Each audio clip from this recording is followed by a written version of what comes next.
Bismillahirrahmanirrahim. Assalamualaikum warahmatullahi wabarakatuh. Apa kabar teman-teman hari ini? Semoga semuanya sehat. Baik, kali ini kita akan membahas satu materi dalam bahasa Inggris ya, yaitu narrative text. Pernahkah kalian mendengar sebuah cerita, sebuah kisah? Pernahkah Anda mungkin menonton sebuah film, membaca sebuah kisah dalam bentuk bahasa Inggris?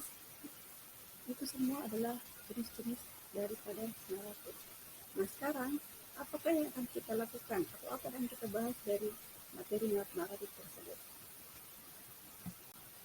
Baik, yang akan kita bahas adalah yang pertama adalah what is narrative atau apa itu naratif. Kemudian yang kedua adalah fungsi sosial atau visual function. Kemudian selanjutnya adalah generic structure atau struktur teks. Dan yang terakhir adalah struktur kebahasaan atau linguistic text.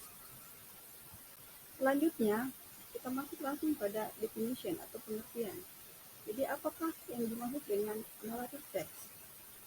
Di sini sebutkan bahwa it is a text, it contains a imaginative story. Jadi, naratif itu adalah sebuah teks yang berisi tentang kisah atau cerita yang terkadang direkayasa. Jadi, di sini maksudnya naratif itu adalah sebuah kisah yang direkayasa oleh pembuatnya. Jadi di sini dia tidak mesti dalam bentuk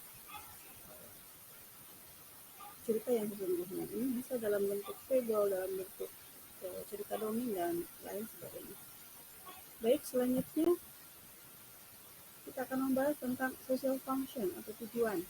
Jadi dari setiap teks yang kita baca itu akan muncul sebuah tujuan atau hasil akhir dari kegiatan membaca kita atau menonton kita. Jadi apa social function daripada naratif itu?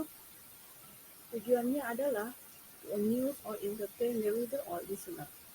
Maksudnya adalah tujuan teks ini adalah untuk menghibur pembaca atau pendengar.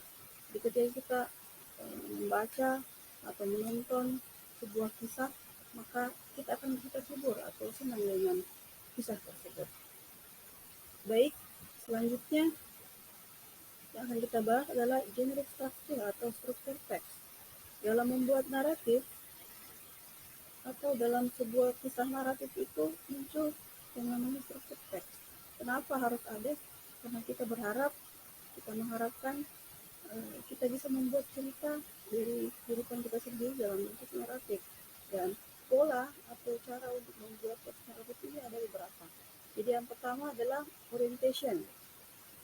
Apa itu orientation? Jadi orientation ini adalah pengenalan karakter dalam kisah tersebut. Ini adalah awal cerita ya, background of the story. Kemudian selanjutnya ada complication. Jadi dari kisah yang muncul dari sebuah naratif itu selalu ada konflik, ada permasalahan yang muncul. Mungkin dari karakter 1 ke karakter 2, ada permasalahan yang muncul. Kemudian selanjutnya dari permasalahan itu ada namanya resolutions.